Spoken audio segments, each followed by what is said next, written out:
Welcome back to day 3 of All-Star Paris 2014 and the start of our second semi-final series between SK Telecom T1K and Fnatic. That crowd is crazy and they're looking forward to this series. Let's start with SKT. They are undoubtedly the strong favorites. They've delivered in every single one of the games that they've played in thus far. They have been the strongest team at the All-Star event in, I think, every aspect of the game. You've never felt like they were at risk of losing their match. If there has been one weakness, though, I do feel like Piglet and PoohManDu have shown times where they can get control, times where they can get put into negative situations. Official, what's your take on SKT and them in particular? So, the laning phase for SKT, when it comes to solo laners, has been very strong. Also, bengi has been showing up this tournament. Bottom lane-wise, though, for Piglet and PoohManDu, I don't feel like together they've been the strongest dual lane. Maybe it's because of some synergy issues still, where Piglet had to play with Casper earlier, or PoohManDu maybe not performing as well as he could. He's been, in my opinion, probably the weaker of the two, especially when it comes to laning phase. But when you go into team fights, when you go into the mid-late game, Piglet at least has just shown he is so strong. He's the AD carry with the highest KDA as well here at All-Stars, and he's one of the best AD carries still. Well, just from watching T1K historically and seeing the difference between Casper and Piglet and Mandu and Piglet, it's really big. Casper was the better laner, that's for sure. We saw this at Worlds too, with sometimes Piglet and Mandu losing their laning phase, and it rarely happened when Casper and Piglet were together. However, their decision-making and initiations are better with Mandu, generally speaking. So it's been kind of a back and forth. Yeah, depending what you're looking for, laning or shot calling. On the other side of the rift, Fnatic, they have been a polar opposite to SKT in this invitational. And even though they've had moments of brilliance, that's all they've been, is moments. The problems have been compounded by mistakes in every single game that they've played, ranging from individual misplays to poor strategic decisions. They've lost multiple games while going even or even being ahead in certain situations. What's your take on Fnatic, Crepo? Yeah, I feel a lot of the mistakes Fnatic make are actually made a minute or so before that already. They show up in situations where they can't make any other plays at that moment because they didn't play the map correctly. A lot of the times we saw that one game instance I remember is Rekkles holding a wave too long on bottom lane instead of immediately pushing it out. Then he has to react to what's going on in mid. He pushes it out, which is the right call, a little too late, but then he doesn't push it out entirely. What that happened there was that Jax rotated into bot lane, held that wave frozen. Okay, what does Fnatic need to do? Break that freeze as soon as you can. But what did they end up doing? Letting it be there for 4 waves and then going in there and break the freeze. So they're too slow to react and their mistakes manifest in the future a minute later. Well, it's just that lack of planning, like you're saying, and Rekkles in particular. I mean, this is an extremely mechanically sound player, but the decision-making, like you're saying, just isn't there for him. And the worst part of what he's been doing is he's been pushing one of the side lanes, but he's awkwardly splitting the difference, where earlier, like you're saying, a minute earlier, he has a chance to group on maybe an outer turret, but instead, we've seen him push to an inner turret, but not push quite enough to actually break a lane freeze and then leave, and that's created a lot of frozen farm opportunities for his opponents. And that you have to pick one or the other if you're an AD carry, right? And instead he's picking neither, and it's really hurting Fnatic. Old double lift. Yeah, old double lift, it's true. Yeah, Fnatic feels like it's interesting because you talked about Mandu versus Casper, where it's like one win lane, one makes good calls. Fnatic is like the team version of that, where like individually they generally all play really well. Yeah. And you saw them winning their game against SKT. They had Cassid and they had great individual plays, but they're not coming together as a team. So while I agree with them, the pre-planning is not there, they also seem to then be surprised when something good happens, and then they just over-chase or be over-aggressive. Like, we see it time and time again. They pick up a few kills, start chasing, and everything gets turned around. And they even sometimes go 2 against 4 people just because they get a bit greedy for more kills. If they do that against SKT, if they give them anything here, it's going to be so hard for them to win. Well, the players are set up on stage. They're in the lobby. We should be getting underway with the series shortly, but it is time when we ask the analysts to look approximately 33.49 minutes, 33.49 minutes into the future, which is the average game length of the games here at the Invitational. Just a rough guess, give or take. And we need to find out who you're predicting to win this series. Let's keep it somewhat brief. Deficio, is it going to be SK Telecom T1K to face off against OMG, or will it be Fnatic?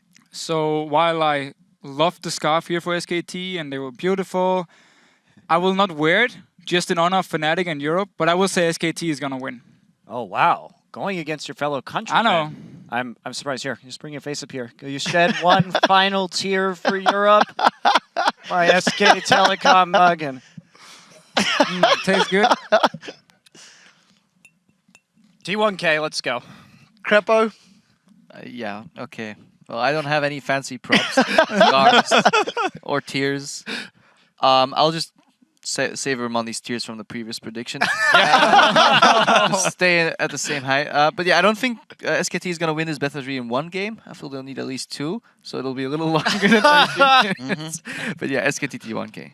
Yeah, for me, Monty, I think your sense of predictions are better than sense of geography, being that there's no Danes on Fnatic. But I do think SKT are, unfortunately for the Europeans, are the stronger team. Well, we'll see how they handle themselves in the Rift. Let's take a look how the fans have been voting over at LOLesports.com. And 65% of you guys have voted with SKT. It is a smaller percentage than the desk, but it is one that is pretty unanimous. Before we head over to the caster desk, let's hear from Fnatic about what it means to play in front of this passionate crowd that stands behind their hometown heroes, win or lose.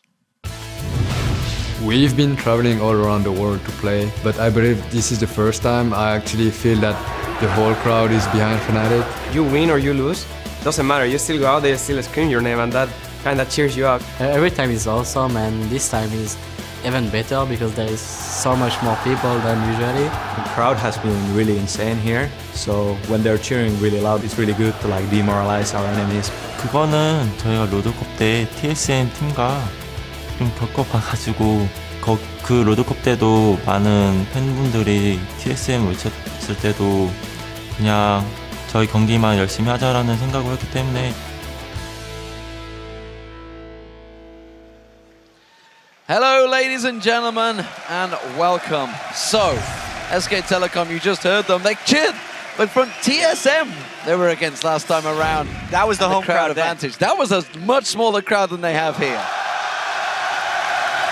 You can hear them. Fnatic are ready and waiting to go. I am, of course, Lee Diamond Smith, and for the next semi-final series, Joshua Jack Leesman will be joining me at this caster desk. What do we think is going to go on here? Because this was a crazy game yesterday. Honestly, if anything would take SKT out of their groove, it would be the noise of support against them, which even though it did happen a little bit at Worlds in the group stage, it was nowhere near this level. I feel like that's one of the only hopes Fnatic has. Well, let's check out the starting lineup. So, starting out, the #1 team in the groups, it is SK Telecom T1K. In the top lane, of course, is Impact.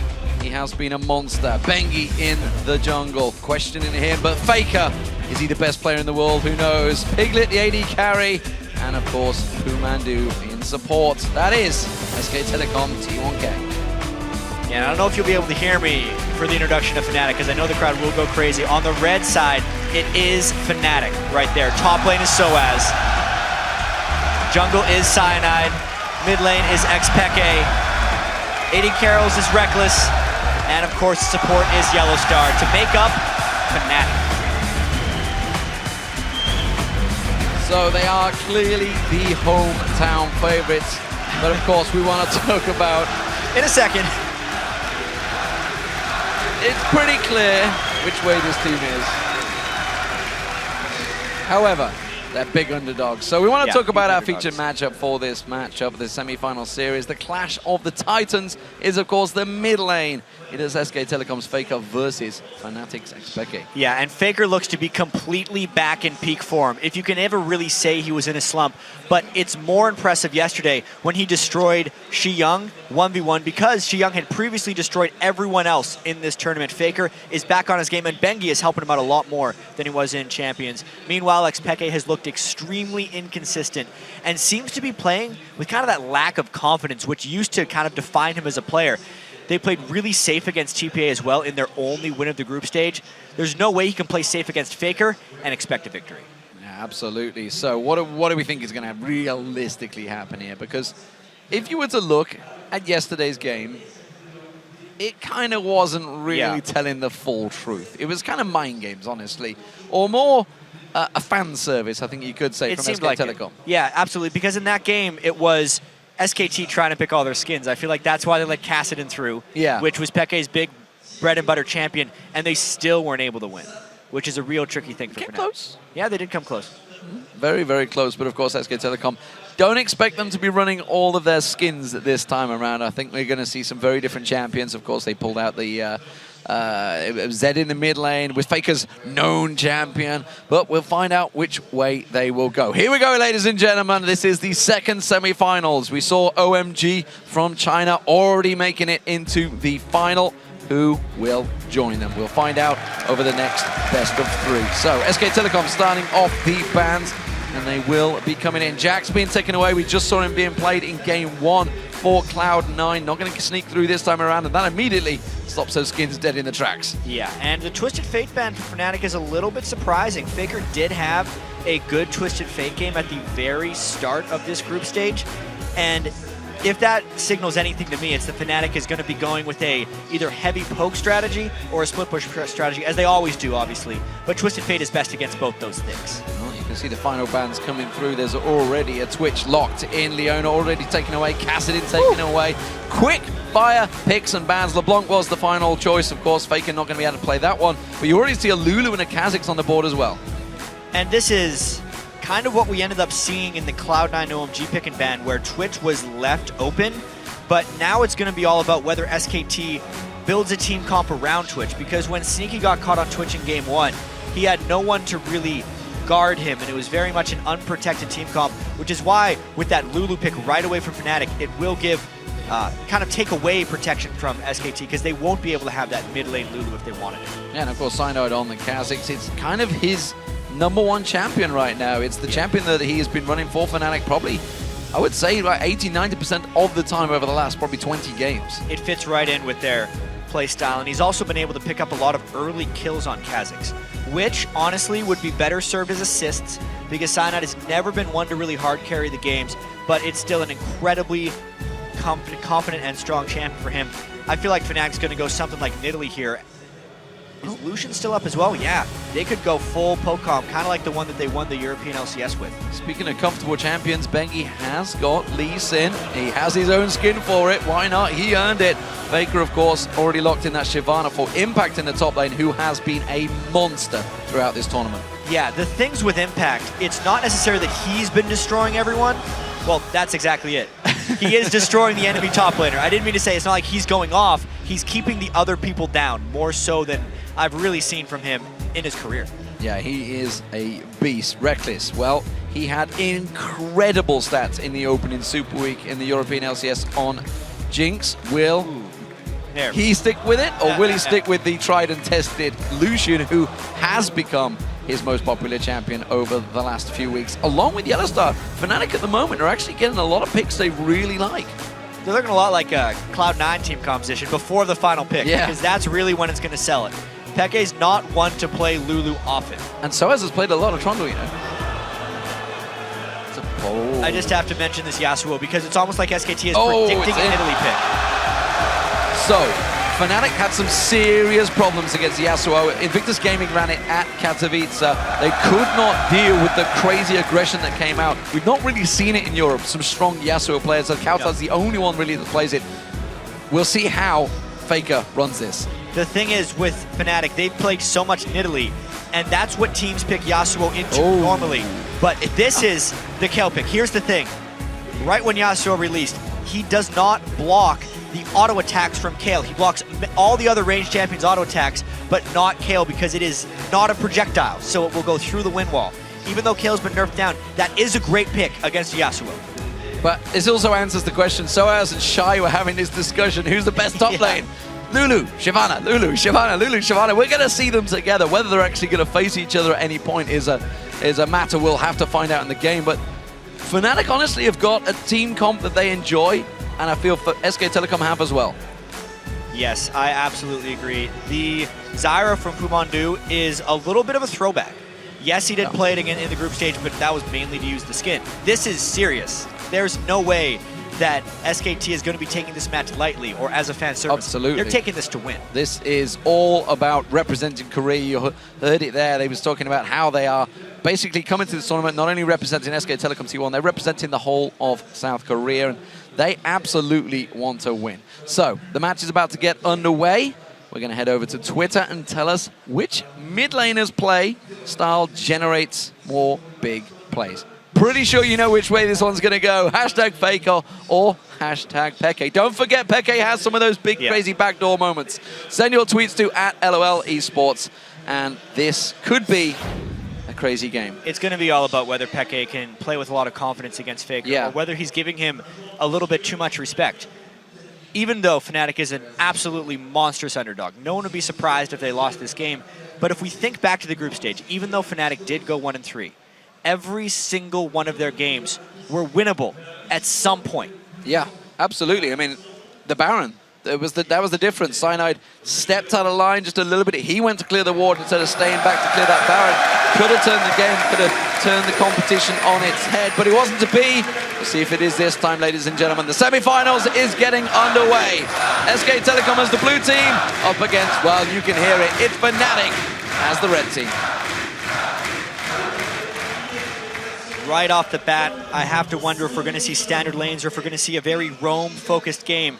It's actually kind of funny. When Fnatic plays to their European LCS championship level, they're pretty low-kill games. They do not like to engage the other team. They like to just run all around them, never have true fights. And this is a very much their type of team comp. No real tank. They have a lot of support for Cyanide, but he's actually free to build damage. It is a very difficult strategy to pull off, which is why you actually see them in position to win a lot of games, but then they just make some type of misplay and end up losing. I think sOAZ is going to try and bait Impact a little bit closer. You can see YellOwStaR hanging in that bush. Not going to happen, no, not falling for it. They're happy to just go in, get that deep ward placement. They have actually warded out not that deep. No. In all essence, they are just going to go straight for the full invade. So this is actually a reverso because they're in the blue jungle. Cyanide is going to have to solo this blue. It's going to be a tricky one for him. You can see him down that bottom lane, but it would be an even trade if they can make it count. Yeah, I really wonder if Cyanide would have the gall to go into that jungle pretty much blind. He doesn't know where anyone could be. And that's actually what teams with Zyra generally do early game, is wait for someone to invade, because it allows someone to walk into the grasping roots if they decide to check. I think Cyanide is just playing defense and is going to be looking for a standard jungle start. He actually is a little bit late to his buff, and a late invade from Fnatic. Late invade comes in, Dark Binding lands on Impact. They didn't actually notice it because he was in there, but bengi is forced to flash away. Impact caught out with the Glitter Lance. Is there enough damage coming through? I'm not too sure. One more Glitter Lance will come through, but they're going to force them away from the blue. Even so, this is absolutely huge. There's actually another contestant going on the other side. Fnatic steals one blue and secures the other.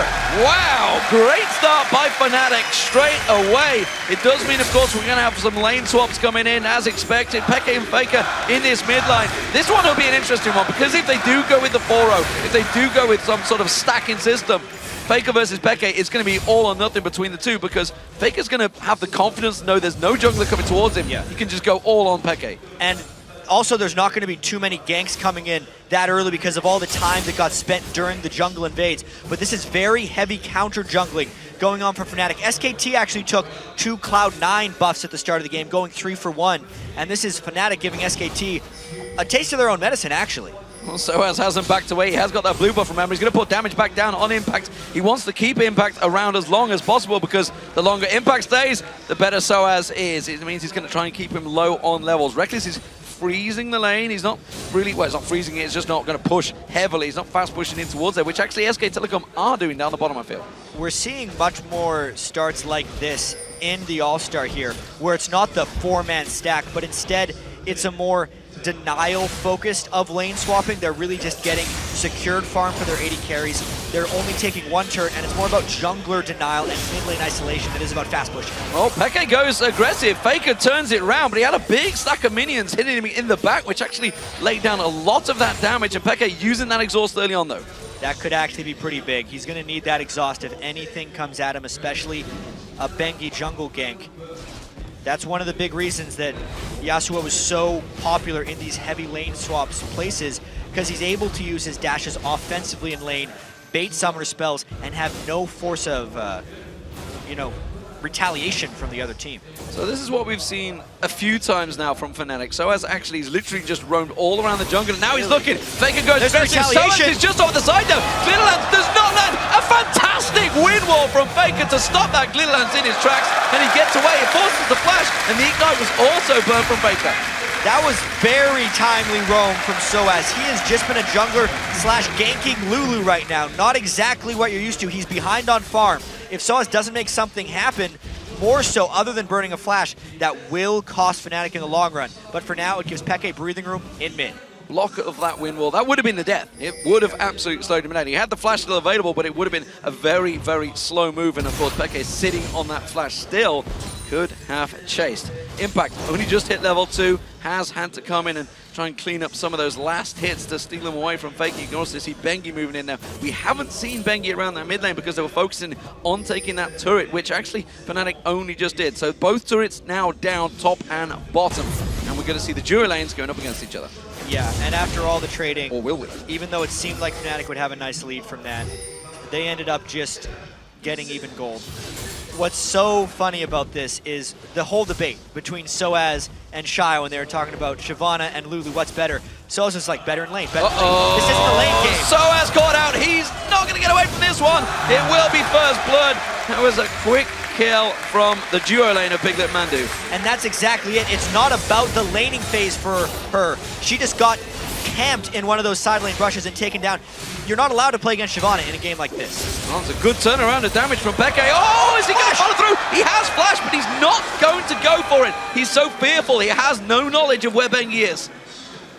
That was Peke playing cautious, quite honestly. Is that a confidence When we showed it in our featured matchup, and old Peke would have flashed for that kill if he was full confidence, a chance to kill Faker.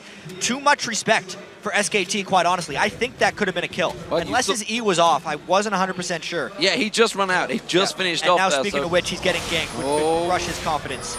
You can see bengi waiting off at the side. Cyanide is close by, as is YellOwStaR. Now they know he's going to be coming. They're going to catch on towards the tower. Here comes a dart bind. He lands on Piglet. Cyanide pounces for it, but Rekkles cannot get close on this one. The poison's ticking. Isn't going to be enough to take him down. No, he's just safe. Still actually saved his flash, but now SKT has a strong push down on the mid lane.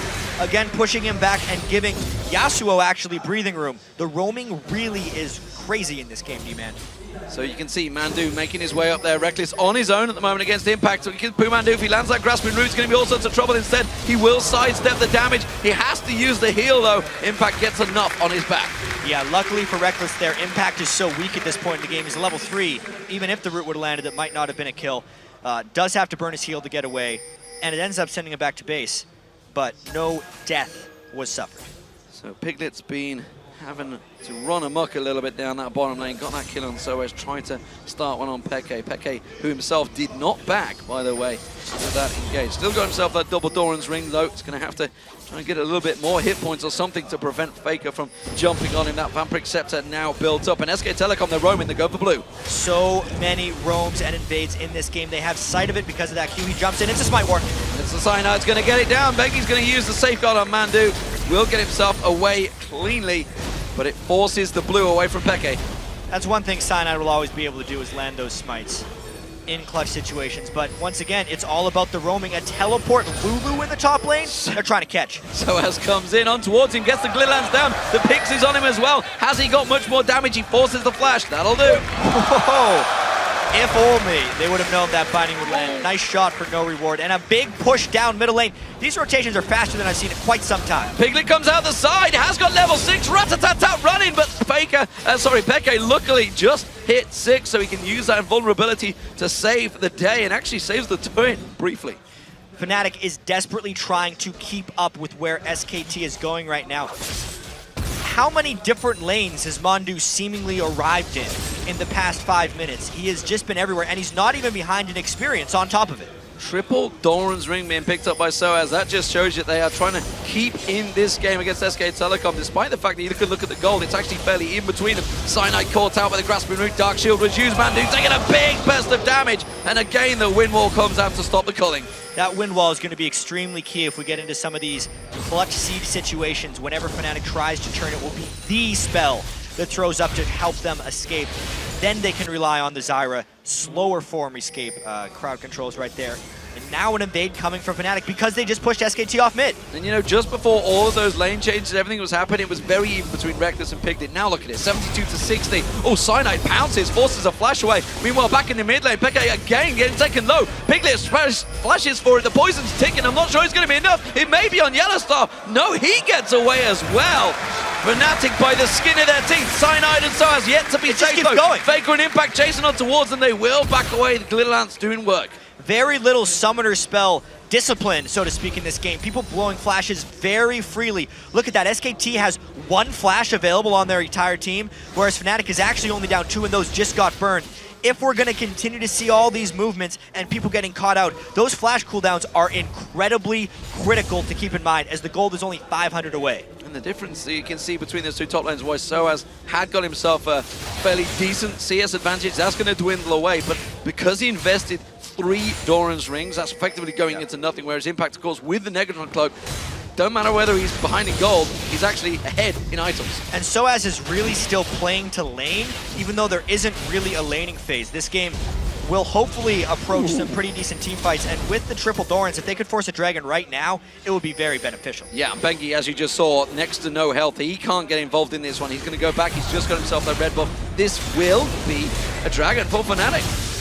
I gotta say, D-Man, it's probably the fastest paced 1-kill game, 11 minutes, that I've seen all year. These guys have been moving around so much and just avoiding kills. That evens out the goal. And it's just one kill, one turret. It's not even like turrets falling left, right, and center. They're just the 2 turrets they took at the opening plays.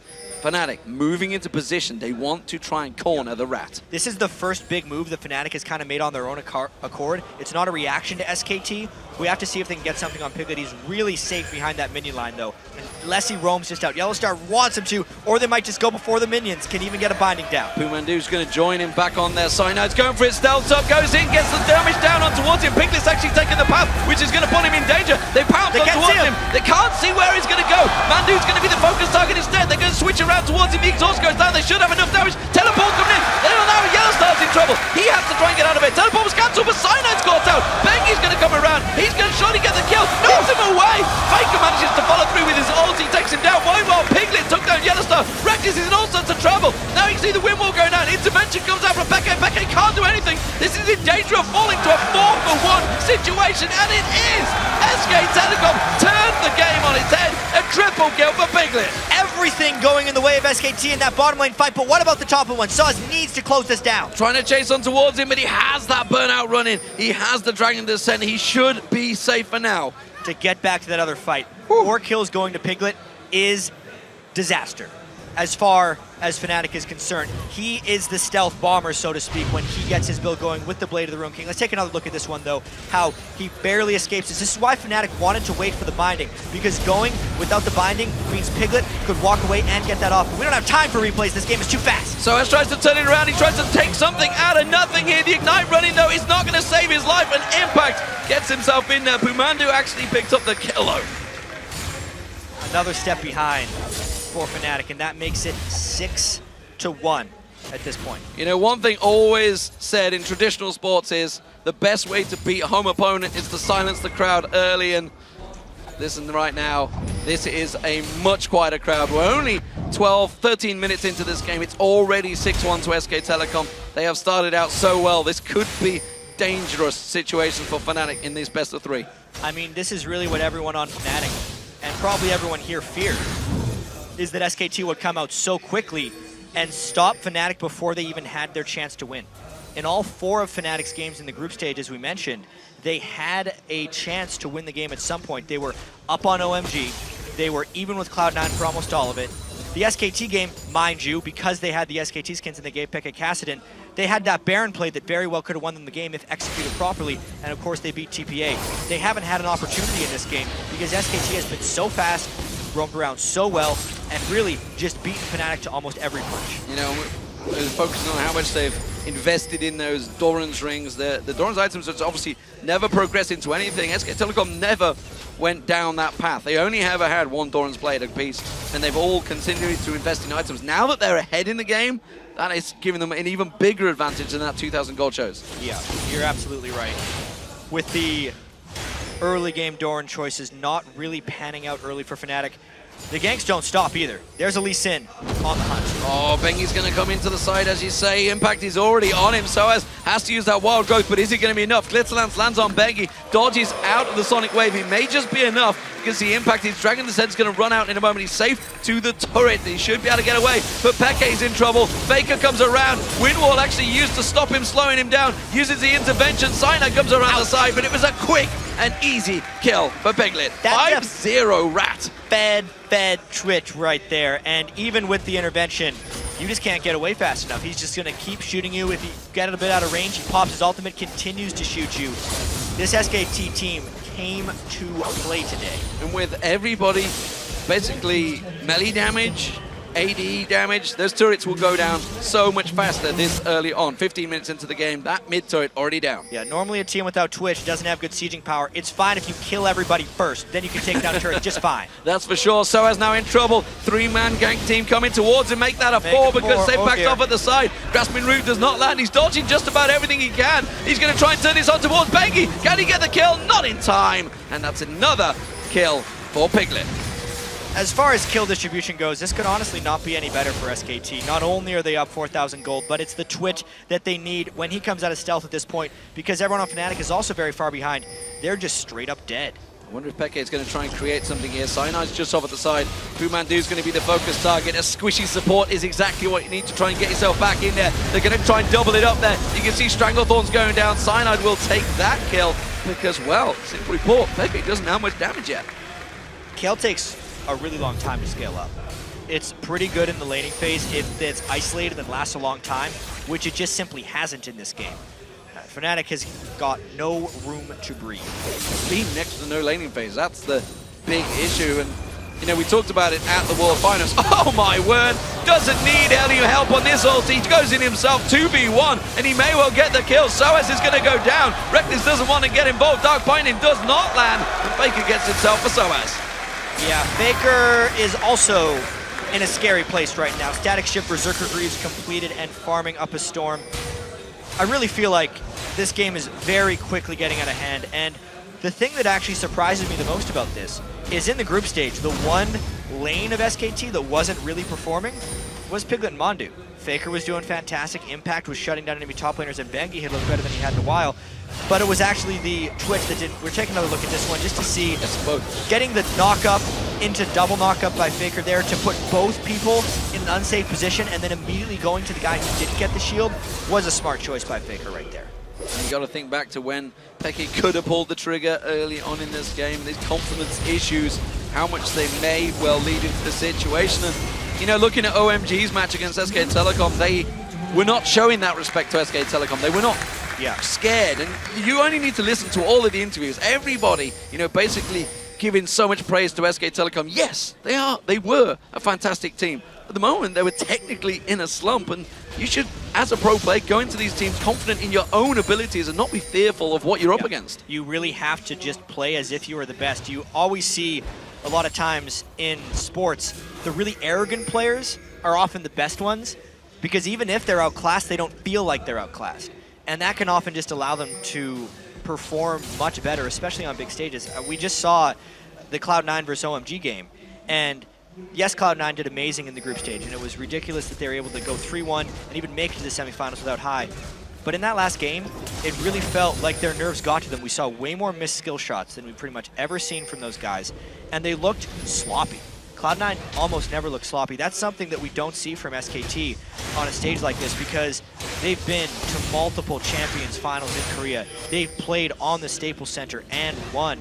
And since they've already slumped, they're on their way back up. They're just so confident right now. So as Wild Growth used just about saving his life, they're actually thinking of going back in for this red buff, and that's not worth a flash. It hit the small red. Oh, wow. Oh, YellOwStaR, they're trying everything now. They want to get themselves a kill on Faker, but it's not to be. Intervention goes down, but Faker's just going to run amok through this team, and in comes Rats once again. It's another double kill for Piglet. That just kind of adds insult to injury right there. Not only do you flash to hit a small lizard at the red buff camp, you get 3 kills in front of Baron. We got to take another look at this one. unfortunately, Faker left that little guy up. I honestly feel like he almost did that intentionally, knowing YellOwStaR was waiting for him. And then he goes just far enough to pull everyone else into the SKT team. Zyra plus Twitch, it is a corridor of pain right there for Fnatic. After that fight, the Baron went down as well. SKT absolutely dominated. Yeah, game over, I feel, in this first matchup. 2-0-6 Faker, 8-0-1 Piglet. It is really a show of force, I think it's what you'd say in America, is how you tend to go into these situations, and SK Telecom are really showing how strong they are. We talked about how they'd come into this matchup, super serious, and I think it's showing right now. This is a dominant performance by the world champions. Yeah, they always show up to these global events on a mission, and it's a very difficult situation for Fnatic to be in, obviously. Playing in front of their home crowd, even though it does support them, is a lot of pressure for these guys. And even though Fnatic, we were talking about this earlier, even though Fnatic won the spring split of the LCS, it was one of their least convincing LCS victories that we've seen, because they had such a substantial slump in the middle of the season, and even though Fnatic did come together in the finals, it kind of seemed a little bit like they just stumbled upon the right champions. They picked a really nice poke and heal composition that other teams weren't ready for, and could kind of just individually roam around, throw spears, never fight the other team. That worked for a little bit, but it's definitely not working against SKT or the other teams on the world stage. And it's a worrying sign that is developing, honestly, for the European scene, as well as maybe in the North American scene. Right now, though, the European scene definitely seems to be in a little bit of a slump, with nobody really making clear goals, nobody making clear strides in that league, and the fact that Fnatic are 3 times split champions. Piglet almost caught out. That would have been a handsome trophy maybe for Cyanide if he could have collected it, but an 8-0-1 Twitch absolutely will be worth the gold. And he's doing that Ghostblade Bladed Rune King build that we saw in the previous set from OMG. This is what Twitches often do when they get really far ahead, because even though it's not the most spectacular late game scaling build, it really guarantees that any solo person from the other team, oh, real unlucky not getting that one down, any solo person from the other team is starved of farm, or they're just doing it completely unsafely. He'll open up Ghostblade, Blade of the Rune King, and since they'll mainly be squishy targets trying to farm, he'll just instantly kill them. And this really is showing, you know, obviously it stems from that triple kill down the bottom that Piglet picked up. That was really the big point. Which was honestly where a pretty close fight. It was a very close fight, but again, as we saw at the Worlds, SK Telecom read the situations. Fnatic were setting up that kill a long time ago. They were in the bush. sOAZ sidestep in the Dragon Descent, using that wild growth. He may get out of this one. He's a slippery sucker, but the slow comes in from Piglet. Has to force that flash away. But what I was going back to was the fact that they always read these situations. And this telegraphs right back to, I would say, you know, MLG New York when we were there in the arena. This was the first time Korean teams burst on the scene against North American teams. And just back then, all the way back then, when I was actually there with Monte Cristo and we were talking about how they were predicting what was coming beforehand, reading the situation and getting that one step ahead, and it still is persisting. Yeah. What we saw the start of this game was ridiculously fast, and Fnatic just hasn't been able to keep up long term. Bengi, though, does go a little bit deep, gets out with his life. He did it yesterday. It almost worked this time around. Went a little too far, but with a Baron on SK Telecom, they're happy to push in on towards this inhibitor turret. You can see the damage is not really going down on it because they're looking to see if they can make those picks early starting off. Stranglethorns bounces back in the air, intervention already used, remember. That's safe for Cyanide's life. Cyanide himself trying to get him towards PoohManDu. Does pounce across, but can't even get the kill on the support Faker. Meanwhile, sidestepping once again gets out. Cyanide hasn't got the lifesteal. YellOwStaR did manage to take down Impact in that fray, and SK Telecom backing out with next to no health, but you've got to feel it is only a matter of time. Yeah, it's a 10,000 gold lead with Baron buff at 23 minutes into the game. There's a Piglet as well, on to Rekkles. Piglet trying to sneak in there, the stealth assassin, not unable to take him down, and that's pretty much only down to the fact that he has that singular dash available. Yeah. Ooh, cheeky, not going to be enough though. SK Telecom right now are kind of just going through the victory motion. We'll take another look at this fight where they get a little bit too deep. Unfortunately, Mandu has the turret on him, also a Kha'Zix. So when he flashes away, the team really gets split up. They wanted to execute a full dive, but unfortunately the Zyra got isolated and they wanted to prevent that from happening. So then they got trapped in between the turret, and that's the main reason Impact went down. Not a huge loss though overall for SKT. Faker almost caught out there, a very big bug in Cyanide with the wild growth on him. is going to head off out there. SK Telecom, while they are in a gigantic advantage, we did see yesterday and have seen through signs through the groups and in the champions, when they do get ahead, they do sometimes get a little bit reckless. Absolutely. Bengi yesterday in his Lee Sin game at the very end was just trying to fly into the base on his own. Died once, got away the other time. And I really feel like SKT is just going to play with a lot of freedom right now, more so than anything else. Yes, they may make a few mistakes and give up a few kills, but they have the ability to. They're actually so far ahead that they don't need to play their really good vision denial game where they bait fights at just the right moment because they are that much stronger. They're going to bait 3v4s. Well, Cyanide already using that ulti to try and get down towards Bengi. Quickly gets kicked back. They have next to no damage going on towards him. That's not enough. It's going to get blocked up. Faker at the side. He's just dueling Cyanide. Cyanide has to leap away, but he's going to quickly get flashed through. Faker gets himself one. Gets the ultimate down on towards Peke. Peke in all sorts of trouble. Intervention was already used, so Faker gets himself the double. Can he move on through the rest of the team? And that was without their 8-kill Twitch, which is what we were just speaking about, how SKT can take fights down men because they're just playing with freedom right now. They're just pushing straight through that mid lane. They've got the minion line. The rest of Fnatic out of position. YellOwStaR's the only one close by, and he can't get involved in this fight. That's going to be the inhibitor to it. The inhibitor will follow. I don't believe Fnatic can defend it. And what's a game like this going to do to Fnatic's confidence when they were already low on confidence, D-Man? Because they actually played the very first start of this game pretty well, but have since just gotten obliterated and taken out at every part of the map. In comes Piglet. PoohManDu actually stealing the kill away. I don't think they're going to be too worried about that. 8-0-3 on Piglet right now. 2-2-12 for PoohManDu. And we also heard about, Faker's found himself another bunch of kills. There's That's a party, though. Ultimate, look at that. Peke is in all sorts of trouble. Intervention was used. They finally get Faker down, but it took 3 of them. It was 4 of them, actually. He killed 2.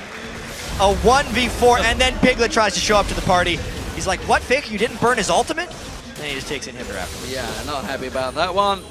Still not sticking around for that inhibitor.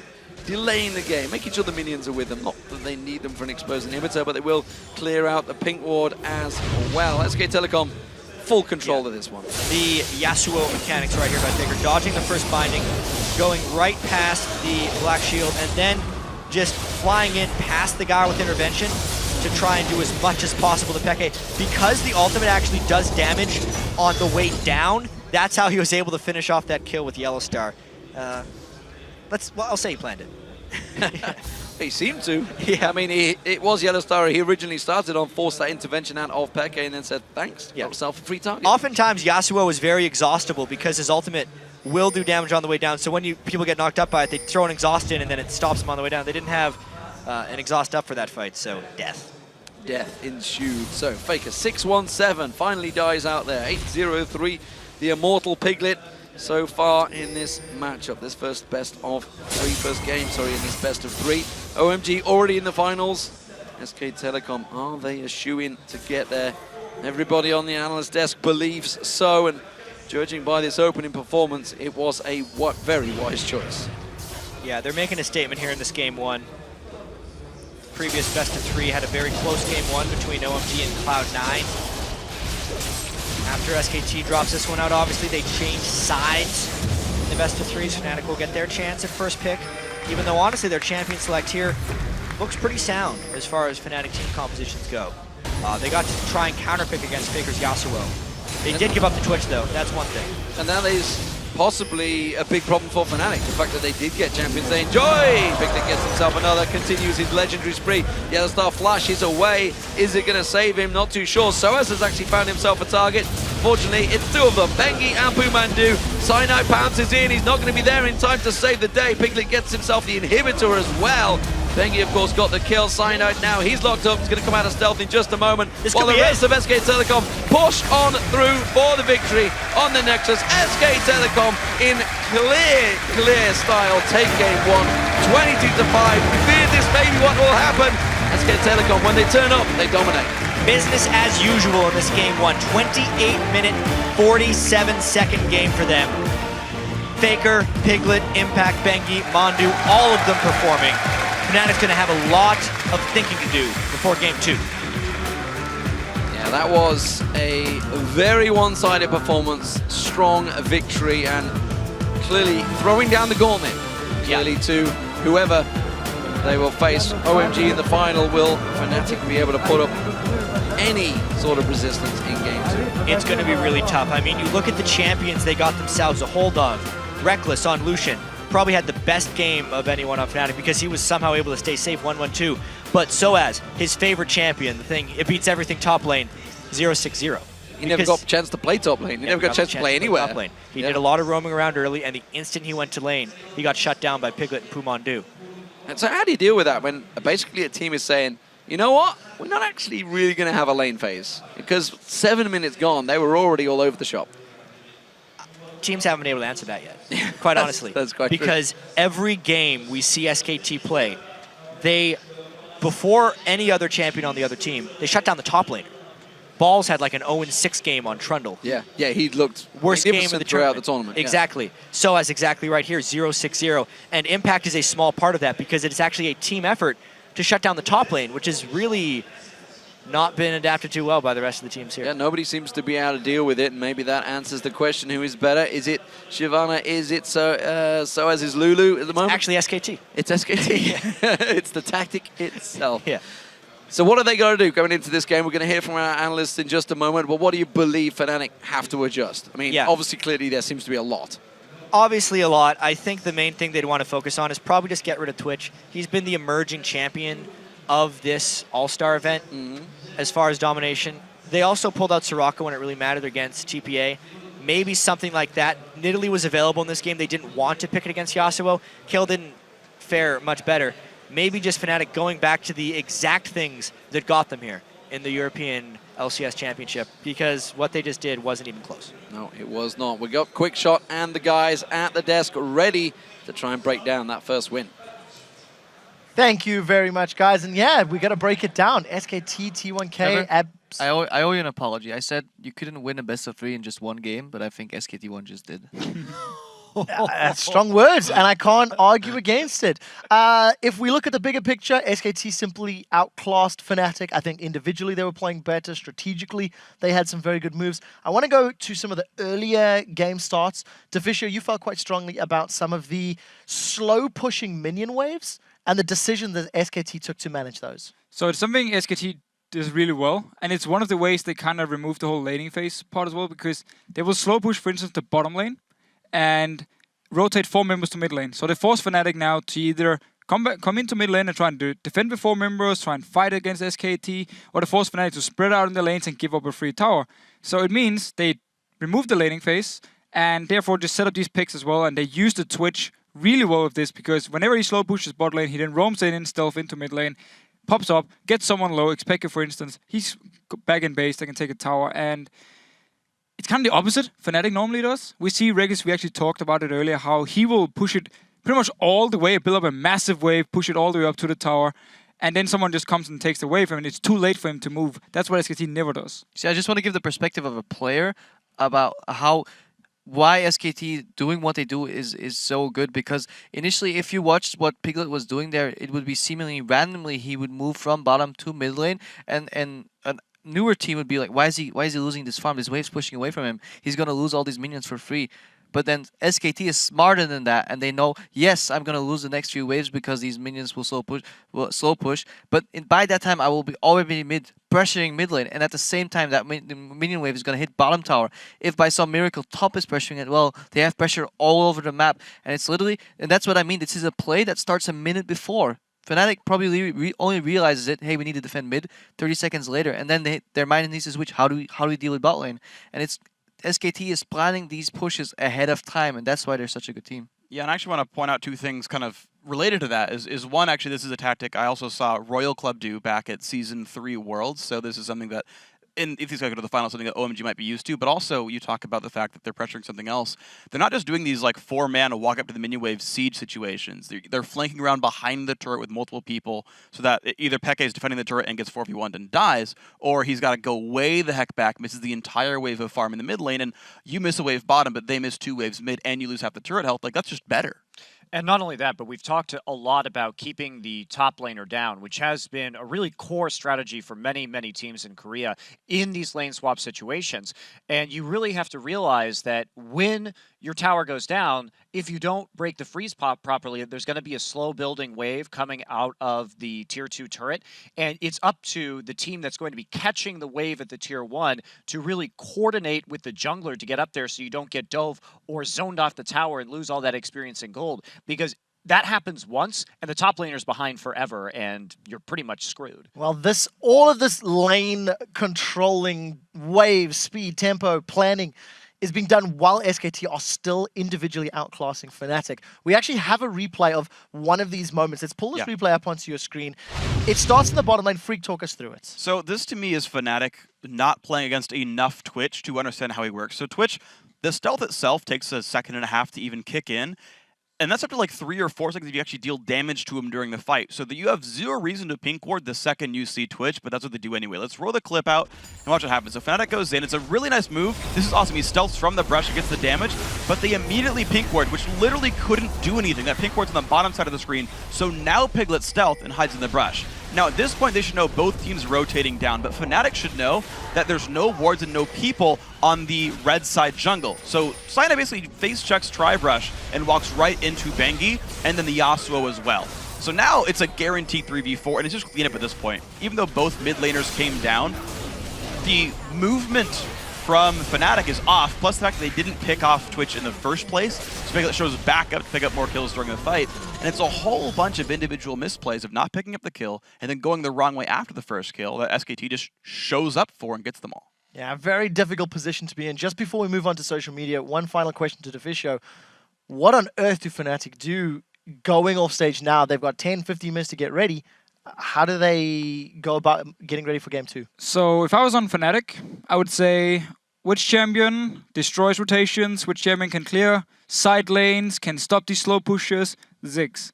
I would actually just pick Ziggs and just say, you know what, if you try and do the slow push, we're going to clear it with the ultimate, wave clear in the mid lane, and I would just try and go, so strong wave clear, and also something that can scale into late game and try and European style, go very, very late. Go an hour into the game or something where you have 6 items and where just a small mistake from someone in a fight can cost the entire game. And try and win this way, because clearly they won't be able to just fight SKT straight up. Well, we'll have to see what they decide to do. As I mentioned, we do need to switch gears for a minute. Earlier today, we asked you to weigh in on our Twitter question. Which regional team's playstyle have you enjoyed watching the most and why? And you've sent us some great responses. So let's check out a few of our favorites and get some brief comments from our analysts. This comes from @Futons. I wonder if he's a bed. Cloud9's playstyle has been outstanding. Aggressive initiation and brawls from the ADC role makes for amazing viewing. Didn't help so much against OMG. What do you think, Krippa? OMG had the right analysis there. Yeah, they're a very AD-centric team. Defisio called out earlier how much damage Sneaky does in fight. OMG just said, well, we'll pick Nunu, and every time you pop up anywhere, we'll just jump on you and kill you, and it worked for them. It did indeed. Next one comes from @OmeDisaster. The Korean hype train playstyle. Aggression and unpredictable map movements equals GG. What do you think, Mr. Conductor? Couldn't agree more. And like you're saying, Kreppo said, it's very hard to predict where SK Telecom is going to go if you're not used to playing against these very tactical and subtle minion wave pushes. So. All right, next one comes to us from @TheCuddleOfDeath. He says, definitely OMG. Their go hard or go home playstyle is very exciting to watch, and we know Freak has loved it. Yeah, it's awesome. They go hard, they look for fights, they always, as long as they keep going for team fight comps, it works out for them. I like the aggressive teams, like the ones that make action, and it's fun to watch. All right, our last tweet of the day comes from @It'sMigu-chan. He says, I'm torn between SKT and Fnatic. Their techniques were stunning, and yesterday's match between them two was breathtaking. Defisho, I think I know which one you'd pick if you had to. I'll probably go with SKT when it comes to playstyle. But yeah, the game yesterday was very exciting, a lot of kills happening, and I actually like Fnatic trying to play more aggressive than we normally see in Europe here for All-Star, but SKT clearly got the best playstyle. Well, we'll see how they can bounce back in game 2. Remember, you guys at home can continue to keep sending us those tweets, letting us know what you think by hitting us up at LOL Esports using that hashtag All-Star. I do want to give a shout out to La Zenith. The crowd has been fantastic. You guys are the MVP as per Reddit. Yeah, earlier they were even singing happy birthday. Initially I thought it was for me, but then somebody notified me. It was Faker, sadly enough. But merci à tout le monde, vous êtes magnifique. Absolutely fantastic. Thank you guys so much. Now, SKT T1K are just one game away from facing off against OMG in the All-Star event finals. Can they take it in 2? Or will Fnatic harness the power of the crowd and force a game 3? We'll find out after the break. As we head out, let's listen in as Piglet picks up a triple kill for SKT in that last match. Whenever ze hebben.